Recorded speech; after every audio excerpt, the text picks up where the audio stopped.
And welcome to the Kairos YouTube channel. I'm here today with my good friend Sebastian Grünbaum to talk about church planting in Finland. Sebastian, good to have you here. Yes, good to be here. Thank you. So we are here in St. Louis at Concordia Seminary. I'm from Australia. I think, as most of you know, Sebastian, you are from Finland. How on earth have we ended up here together? Yeah, so I came here in the fall of 22 as a PhD student, and that's autumn for you Australians. Yes, that is true, autumn, and yeah, been here ever since. So I'm also a PhD student, like you are. Yeah, we're in the graduate school together, and yeah. Lots of good conversations, lots of fun here on campus in the community. And what's your focus for your graduate studies here? So I'm in church history officially, or Reformation history. I'm studying a theologian called Martin Chemnitz, and he's called the second Martin, so he's just after Luther, and a big name in Orthodox Lutheranism. Wonderful, yeah, very important part of the Lutheran tradition. And so thanks for your time today, Sebastian. Yeah. We could do another episode on Chemnitz and all sorts of other things, but particularly I wanted to talk to Sebastian about his experiences back in his homeland of Finland, and he's been involved there in church planting, and so that's what we want to focus on talking about today. But to back up a step, Sebastian, as we think about your journey towards that point, perhaps you can tell us a little bit about your life growing up, particularly in terms of the Christian faith. Did you grow up in a Christian home? What were the sorts of what was the spiritual atmosphere in which you were formed? Yeah, sure. So my home was not Christian, which was sort of uncommon. So when you come from Finland, like in my generation, which means that you're born somewhere in the middle of the 80s. We're about the same age. Yeah. So that would mean that 90% of the population back then were at least nominally Christian. So there was some sort of contact to the state church, which was big, and that's for all viewers who don't know Scandinavia or Finland and Scandinavia very well. So that's a Lutheran state church. And so my understanding is that historically, everyone would be baptized into the state church, yes. And then there was a point at which, you correct me if I'm wrong, a point at which it sort of changed, so you had to sort of maybe opt in rather than opt out. Yes. I could be wrong, yes. But then still after that you're saying there was still, the default was still to have this connection to the church, yes. In one way or another. Yes, so religious freedom came around, I think it was 1922 officially, or 1920, something like that, and so after that people have started to opt out, but when I was growing up, quite many, like 90% were still members. Now it's around 65, so it's been a very dramatic decrease of membership. So were you baptized as an infant? No, I was not. No. So I was, as I mentioned, I was not born in a Christian family, and then I grew up, and then I became a Christian when I was 15, 16. Wow. Through this confirmation camp that I was not sort of originally supposed to go to, but that I went to mainly, or the way I saw it was mainly because I had friends and I was curious what was going on and didn't want to miss out. So I've heard about this before from other Scandinavian friends. It's not a part of our tradition in Australian Lutheranism, these confirmation camps so much. I mean, we have lots of camps and youth camps and things, but I haven't seen it so much here in America either, that a particular way of giving confirmation instruction by having a very intense period together for, I don't know, a month or something at a camp. Yeah. This seems to be very common, and this was a huge part of your journey by the sounds of it. It was, and so it's about, usually I think they tend to last about 1 week, 10 days, something like that. And what you do is that you have some sort of instruction before, and you have I remember you have this book where you have to get signatures from the pastor, and so that you have, for example, attended a certain amount of divine services or youth meetings or whatnot. And then in the summer you go there, and we went to this beautiful island, and where we had our camp, and then you get more instruction, and that's very, very popular still to this day among Finnish young people. And so Do you remember what it was that had such an impact on you at that camp at that time, from a human point of view? I think it was maybe for me, I think it was probably like both the fact that I started to notice that, hey, I am actually believing what these pastors are saying and teaching there, but then there was probably also some sort of like personal, more like this religious awakening, seeking some sort of thing that I noticed that I was, for example, started to pray for the first time alone, and somehow it felt quite natural. So there was sort of both this that something that I heard, but also something that I myself then sort of did, and then maybe also I think I was impressed by this. There were some older Christians there, and they were sort of very loving and very kind. They gave a lot of attention to the people that were operating the camp. To a young boy like me, so that felt good. And I imagine that in the Finnish state church, which we might get, it becomes a part of the church planning story later on as well, but that would not always be the case. I imagine that you had such dedicated Christian people in these camps. Is that fair to say? No, that is fair to say. Yes. So I was very, very blessed. They were all, or 2 out of 3 pastors there were former missionaries. They had made their careers in Africa. I think it was Senegal, if I don't remember wrong. There was somewhere there. I know that they spoke French fluently and had been there translating the Bible and so forth. And then there was also a deaconess that I remember was very important for me back then. And so you started to believe these things. You started to pray, and this eventually led to baptism, I assume. Yeah, and it was actually right after the camp. Okay. And then I got confirmed around the same time, but I had no idea what a Christian life what you were getting yourself into. Like absolutely no idea, and I hadn't made any conscious decision in one way or the other, but I just sort of, I remember coming back from the camp and saying that, hey, to my friends, that, hey, I'm a Christian now, and but I had no idea what that meant. So then it took me a long time, like at least a year, 1.5 years before I started to sort of understand more, and that was because there were these older students who came to Helsinki. That's the capital where I'm from in Finland, and they took me sort of out under their wing and started to teach me how to read the Bible and to pray and things like that, go to church.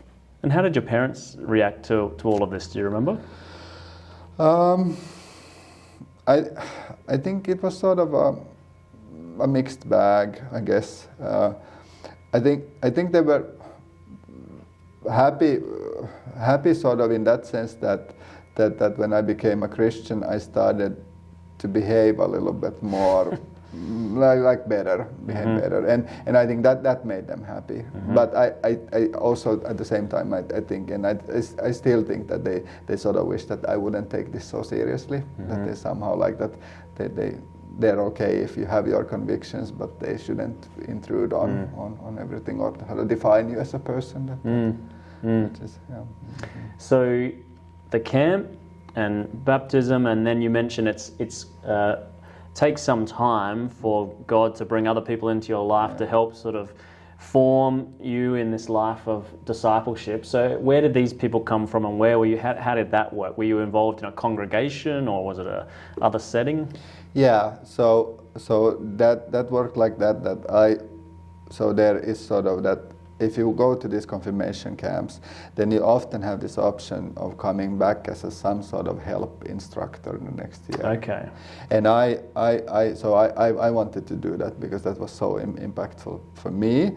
And then there was this guy, and I was 16 at the time, and then there was this guy who was a couple of years older, and he had this 10% job for the church, that particular congregation, and he was sort of the assistant of the DCE or youth minister, and then he was going to the army. He was doing his military service, and then I sort of got the idea that, well, I'll ask them that what does it sort of, that could I have that job, because I sort of wanted money and liked to be in the congregation. And they said, to my great surprise, that we'll give you the job. And that meant that I sort of got more involved in this sort of regular business. So I started to go to the Sunday service, and I started to go to youth meetings every time we had something, and I was sort of responsible there and then did things. So that was one big thing. And then the other thing was that there was, as I mentioned, these older students that moved into the capital and study, and they also started to be active there. In the same congregation, and in one of them in particular, but a couple of one in particular, and in general there was this group of them who sort of took me under their wing and said that, hey, that we'll teach you what it means to be Christian. It's incredible just how messy people's journeys, towards and through and in the Christian life can be. Like, it makes me think of the book of Acts, to be honest, and we've been baptized, but we've never even heard there was a Holy Spirit, and you think, well, that's just the way it works out in this world. Things don't happen always in a linear way, quite as we'd sort of expect. So it's very interesting. But all of this, being baptized, confirmed, and getting this work in the church and meeting these other people, this is all, I assume, in the Finnish state church, yes. Which, as we'll come to, is not your current church body. And so tell us a little bit about that next step then. How did you end up in your current church body, and tell us a little bit about what that is and the journey from the Finnish state church to there. So then my personal journey continues more or less like this, that I went to the sort of Bible college when I was about 20, and there I started to meet these more confessional Lutherans. They were reading Pieper's Dogmatics, for example, or Walther, or things like that, and they were actually, or they are translated to Finnish. So I also started to read, Incredible. which was nice, and I sort of became convinced, and also started to read the Book of Concord, and I realized, hey, this is the kind of Lutheran that I want to be. This is biblical, and those guys were also very interested in my current church and were sort of affiliated. Okay. But back then my current church was tiny, so there was maybe 4 or 5 congregations. Very, very small ones. So when you say your current church, so the current church body that you are in now, which we'll talk about in terms of church planning, at that stage only had 4 or 5 congregations compared to the thousands in the Finnish state church. Or millions rather. Yeah. So it was like, maybe, I don't know, my church body had maybe 300 members, and the state church had 4 million. So then you sort of realized that intuitively that there was some sort of hesitancy from my side, that I was sort of wondering that, can this be? It's going against the grain. What's happening? And so I was 20, and then there were people who were also saying that keep your distance to these guys, that they are crazy or something like that.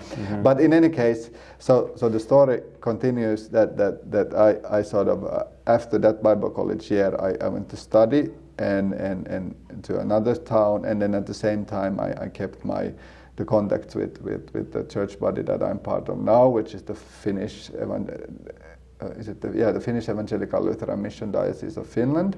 That's the official English name. And I kept the contacts with them, and they had these. They didn't have a congregation in the same city, but they had these study circles on Fridays once a month, and I started to attend those things, and then I was attending there, and then at the same time I was in another city, and you realize that compared to when I was 15, 16, it was maybe not that the state church pastors were always Lutheran, all of them, but there were quite many who were they wanted to hold fast to the Bible. They didn't want to have women pastors, for example. They absolutely did not want to have gay marriages and things like that.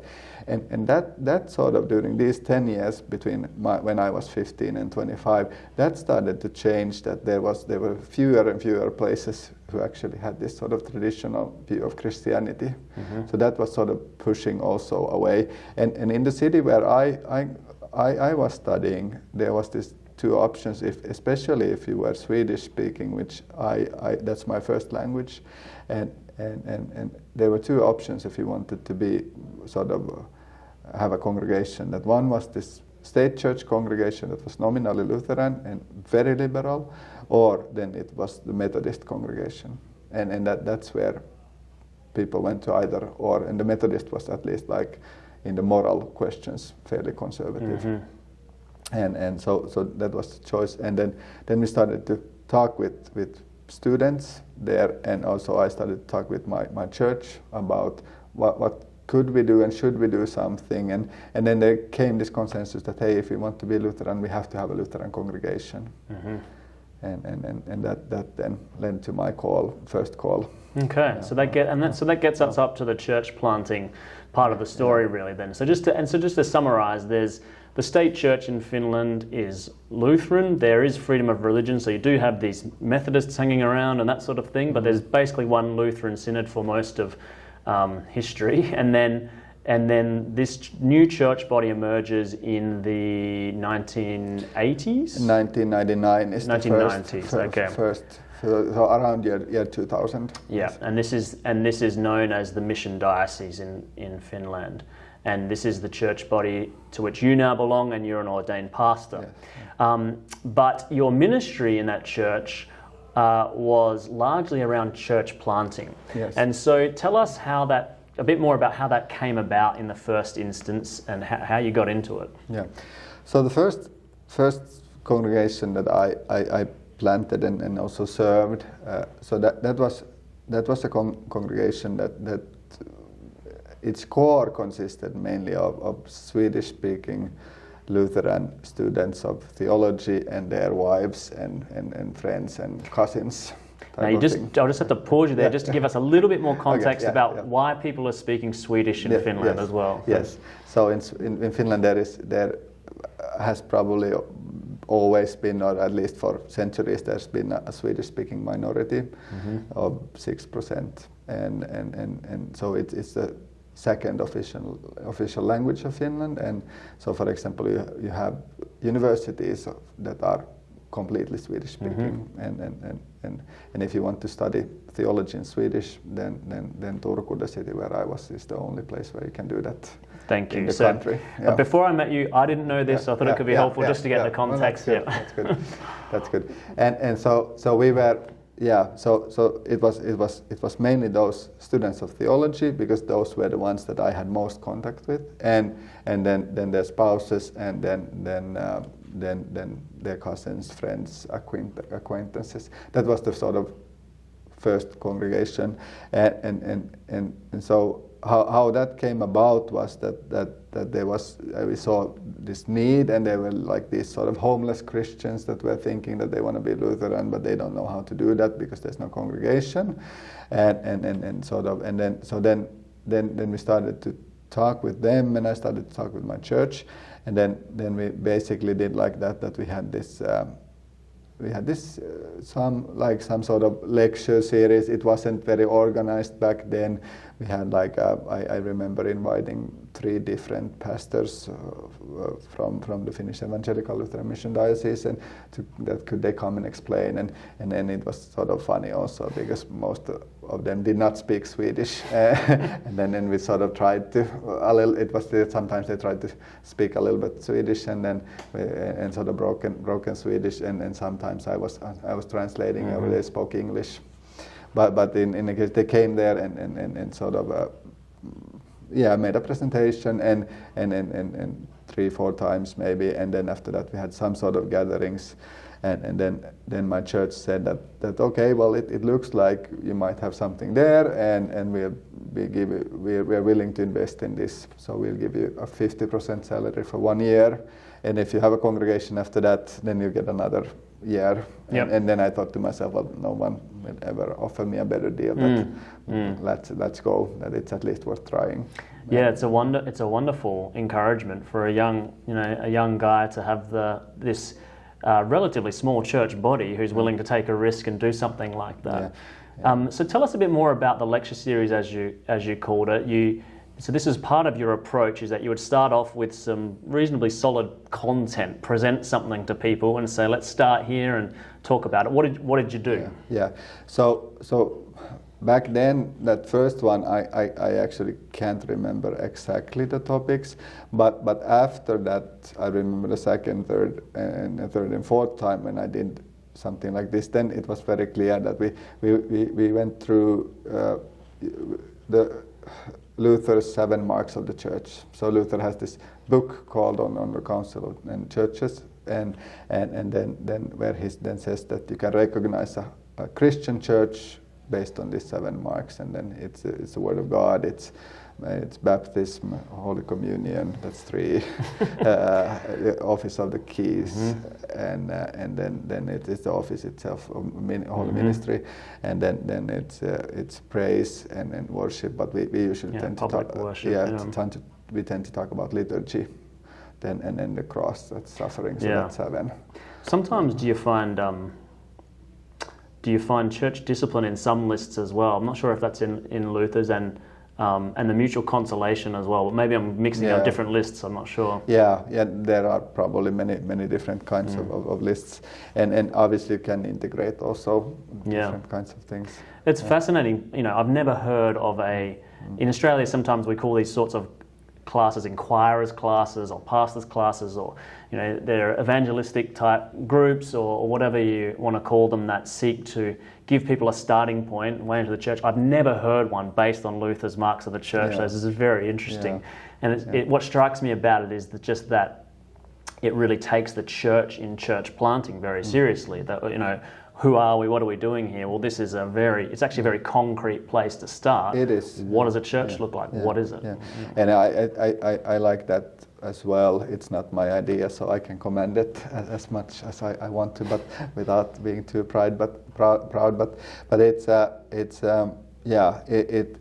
gives you this sort of concrete picture of what a congregation could be. Because at least where I come from, it's if you ask a person on the street or 10 people on the street, what is the church?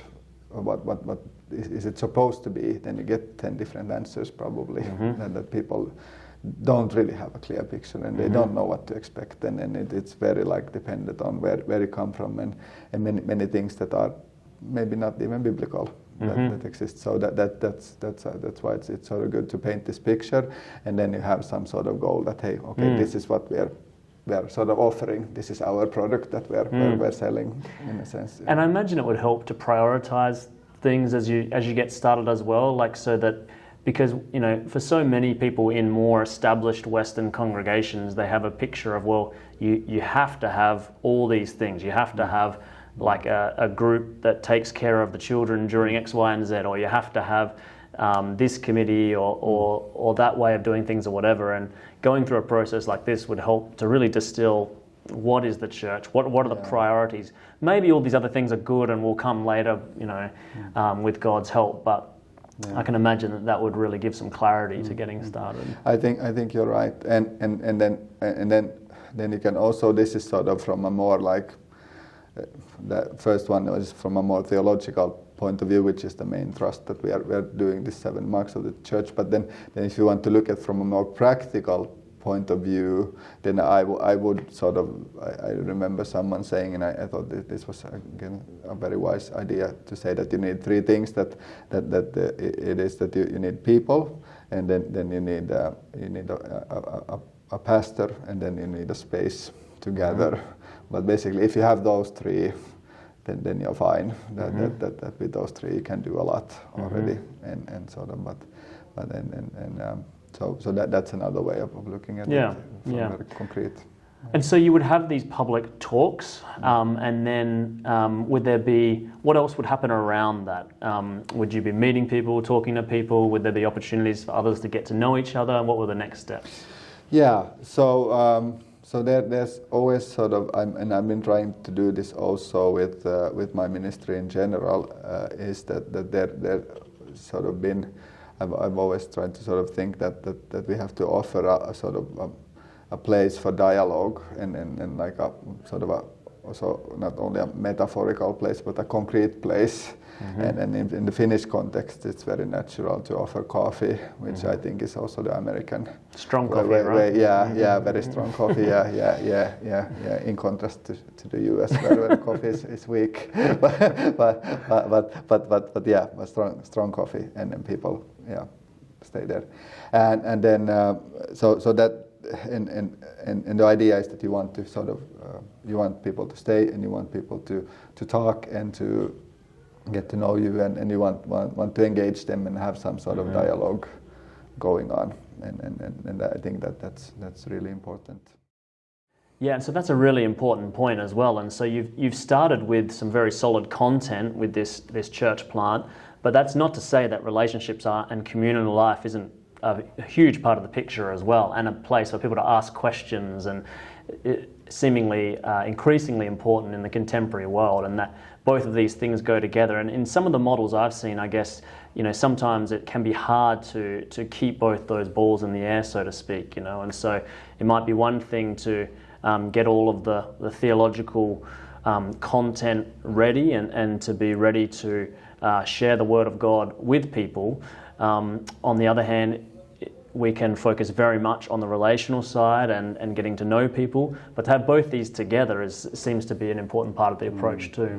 I think that's a key in the sort of 21st century church planting, that because you don't want to do something just for the sake of doing it, right? You want to promote something that's good, but at the same time it's sort of I just don't see us returning back to a time where you have this sort of one sort of lonely prophet that comes and does everything by himself, but you have to sort of start to do things together.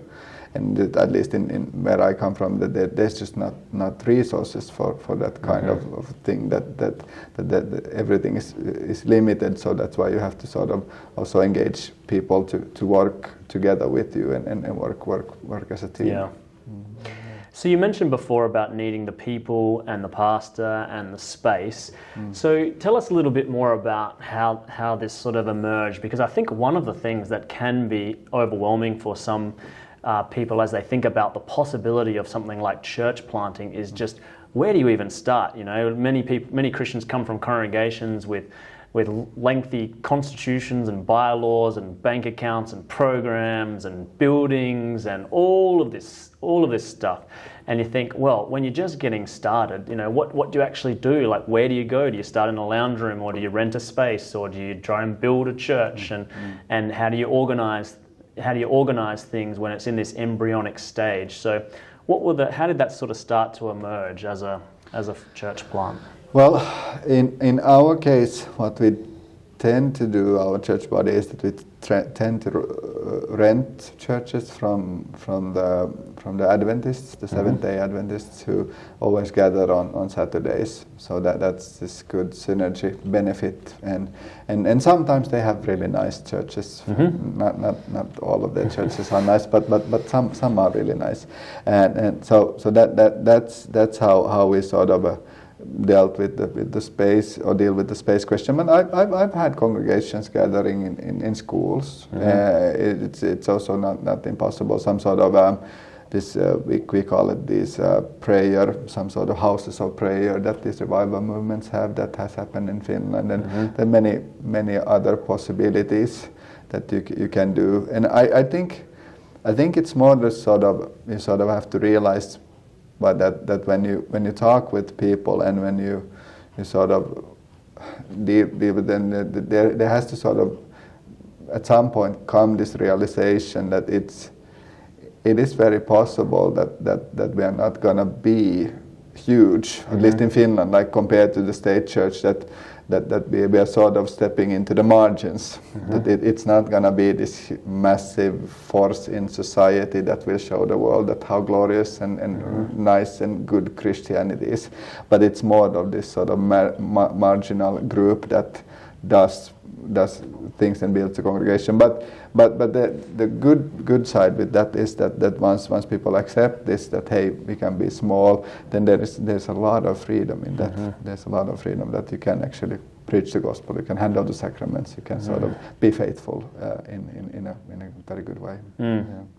So this is all around this first group of people that came to you and getting started, and I know you were involved in subsequent church plants after this. So how did things continue to go on like that? Yeah. So what I tend to do, and also deal with these guys, the first one and also with the second one was that I just want to mention this before I forget. So I sort of, at some point, that you have to have this sort of discussion and ask that hey, do you want to do this together with me? Would you get people to take ownership. And then if they don't, then it's sort of it's. I don't think it's very sort of fruitful to go on without them either. But in any case, so I had I was ordained in 2011, and then we had started these worship services with this small group in Turku, and then at some point after one year or so, they started to come. We started to have these visitors that did not speak Swedish, but they spoke Finnish. So there's Finnish-speaking guys, which is it's not unheard of, but it's fairly uncommon that they mix together. That they mix together, and they started to come, and partly I think it was not that much because I had good sermons, but it was more that they knew about my church from other things. So my church we have always done that. We have uploaded almost all sermons online. So there's this website, and then you can go and listen to sermons, and there's like hundreds of people, or probably thousands of people who listen weekly. Which is much more common now, but 10 or 15 years ago, not so much. Yeah, and I think they had just listened to sermons and sort of got to know other people there. And some of them I was also a little bit familiar with, those who came. And then they started to ask that, well, that it's okay that we can be here like for our own sake, but our children need, a pastor and a congregational life that's in Finnish. And then they started to ask, well, could we maybe have a Finnish-speaking congregation? And I said that, well, okay, maybe we can try. And then they sort of started this course about the 7 marks of the church, or lecture series about the 7 marks of the church, and had the discussions and asked them at some point that, hey, are you willing to do this? And they were, and then suddenly I had 2 congregations instead of 1. So this one just turned 10 years now in last March officially. It started in 2013, but it was 1 year. The first year was sort of unofficial, and then the first official year was 2014. Yeah, so that was number 2. That was number 2. Yeah, and then number 3 came in. I think it was 2017, 18, something like that, and then 4 in 2000 and was maybe 20. Can't remember. Similar sorts of processes. Very similar, except that in the first case, the first and second case, they were in the same city. So there it was actually so that we had this. Almost like an American model, that we had one service in the morning in Swedish or in Finnish, depending on it. A little bit changed during the years, but we had one service in the morning. Then we drank coffee in between for an hour or so, and an hour and a half, and then we had the second service afterwards. Yeah. And so when you look back over all of this from over here in the United States now, and you reflect on it, what were the joys of this type of ministry for you? Well, I think it's always sort of a great joy, this sort of rediscovery, that you can sort of see that, hey, that this is actually like possible. It's sort of, it's because I don't know about like people have different cultural contexts, but I feel like it's a fairly common narrative in the West that things were bad and now they are even worse. That it's sort of that it's going down. That the church is declining and people are fighting and the society is secularizing and we don't have resources and we don't have the right doctrine and we don't have the right worship and Christians can just buy into this and assume it's all going down. You just get depressed. And then suddenly when you sort of when you experience this, that hey, that we are planting these churches and people are there, new people coming. Like now, I don't mean only like there came a lot of people to my congregations who were Christians before in the state church and sort of were homeless, and that was maybe the main part. But there were also those kinds of people who were like genuinely did not know anything about Christian faith. They were completely like out of it, and then it's such a joy to minister to those. So that was one. Maybe also like in general this sort of this sort of the idea that there is that sort of that you can sort of discover this sort of in a different sense. You get this sort of family-like aspect with the congregation. That when you do that together, but that's I think it's particularly Finnish, because for me it was sort of when I was growing up, it was sort of that people were nice in the church, but it was still felt a little bit like going to a ball game, meaning that you didn't really have to do anything. Everything was just running. That if there was something important, then they had someone who was hired to do that. So they had a hired organist, and then they had a hired pastor and a hired deaconess and hired ushers and so forth that they fixed, and sort of everything was running without anything. And then suddenly when you're in this new situation where you actually sort of need help and you're dependent on other people, then you sort of discover that hey, wow, that we can do this together, and that creates this sort of, I think, lifelong bond that's very, very particular, which I really enjoy. Yeah, that makes a lot of sense, and I can see the great joy in that, and the enthusiasm, excitement that sort of newness can bring. What about the challenges then?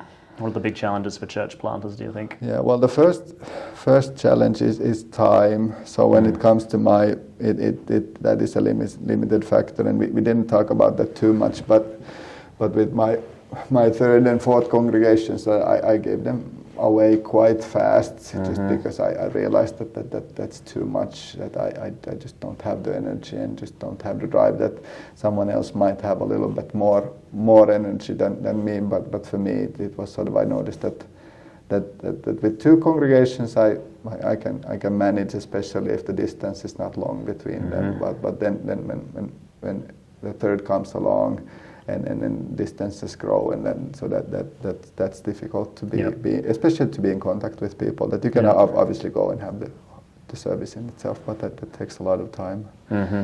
And at the same time, I sort of have to here in this also, when I'm talking about these challenges, sort of mention that I don't know if I could ever have done this like without my church, the support of my church body. That there was this sort of communal idea that, as I already mentioned here in the beginning, that they sort of invested money in me for 1 year and actually many years, because our congregation didn't make even during the first, I think actually last year was the first time that my congregation made even. So that was like 11 years of ministry where we were constantly sort of not making even, but someone else paid for us. So that was a big deal, and also the sort of just this sort of emotional support, that you could always call someone and ask for help, and the quick reaction that our church leadership had them when they saw that it was too much, or I couldn't handle the situation, and then this sort of example that all the guys had that sort of planted churches before me, and I could sort of consult them and at least, like if not consult, sort of metaphorically follow in their footsteps. That I could watch and see that hey there's someone who's doing this, and that helped a lot. Yeah, that's a great reminder too. I mean, church planting can seem like it sometimes requires someone with particular gifts who have a sort of almost a bit of an entrepreneurial spirit, and they're out there on their own taking some risks, but this goes together with this strong community behind the scenes who are supporting and praying in there. And I've heard Tim Keller talk quite publicly about this, and how he sometimes credits the great growth of Redeemer Presbyterian in New York to all of the ladies groups back in in the Midwest, in the Presbyterian Church, like raising money through bake sales and just praying and praying for this. And so, it's a good reminder as well. So on that theme of the church body that was supporting you, so how is the Mission Diocese doing these days? You talked about when they started and how it was very humble beginnings. Yes. So it began with Juhana Pohjola was the first ordained pastor, and he was alone. He was it, right? He was it. He was. Yes, yeah. And back then there was great unity. And there still is. Thanks be to God. But he was it, and he tends to tell the story about how his wife was playing the piano and with his newborn daughter in her lap and so forth, and very humble beginnings. And today it's grown so that we have about 40-45 congregations, 65-70 pastors, something like that. Which thanks be to God. That's wonderful. Including one studying over here in St. Louis at the seminary. Yes, so, what's next for you, Sebastian? You've been from growing up in a non-Christian home to being converted at a confirmation camp and ended up in the Finnish Mission Diocese, coming over here to study at St. Louis Seminary. So what's next? Yeah, it sounds like quite a story. Yeah, it is quite a story. Tell me like that, but yeah. So I'm going to go to Rome and not convert to Catholicism. but I got this scholarship to go there and study and write my PhD. So God willing, I will be moving there in September. And the idea is that as I already mentioned, that I'm working with this Orthodox Lutheran theologian Martin Chemnitz, and he wrote this huge book that's called The Examination of the Council of Trent, where he sort of goes through the Council of Trent, and I'm going to look at the inner Catholic dialogue during that council, and then I'm going to look at Chemnitz's response to it. Yeah, so Mum and Dad will be happy to have you closer to home over in Rome, and the seminary will be sad to see you go, but I'll be moving off around the same time from the seminary here, so it won't bother me too much. But it's a wonderful opportunity, and it's fascinating to hear that the contemporary Roman Catholic Church is interested in the writings of Martin Chemnitz, and not only that, but willing to award a scholarship to a Lutheran scholar to look more into it in that context. So we pray God's richest blessings on you for that next part of the journey. Perhaps just as we draw it to a close then, is there any final words of encouragement or advice you would have if there was a person out there, pastor or a lay person, who was sort of captivated by this vision of church planting and mission and evangelism and was interested in getting involved? What sort of words would you have for someone like that? Well, I think you could say many things, and it's sort of that's like, because it is a big theme, and there's many good things and important things that you could talk about. But maybe the first and sort of most important thing that come to my mind is that if one is interested, then I would recommend to find like-minded people, and then to sort of find a community of people. And is it then in your own congregation or your own, I don't know, circle of Christian friends, but somehow that you would have these people that you can work together with, and then start to pray and see that what can you do about things that we back home, my mentors, you tend to tell me that it's sort of, and I also seen that myself, that if you have 10 people, then you can already do quite a lot. It's not like you have to have 200 or sort of that they can start from very small beginnings and humble beginnings. So that's maybe what I... Yeah, very good. Well, thank you again for your time today, and thank you all for watching and listening, and I'll be back hopefully in the not too distant future with more content here on Kairos. Sebastian, God bless you. Thank you again. Thank you.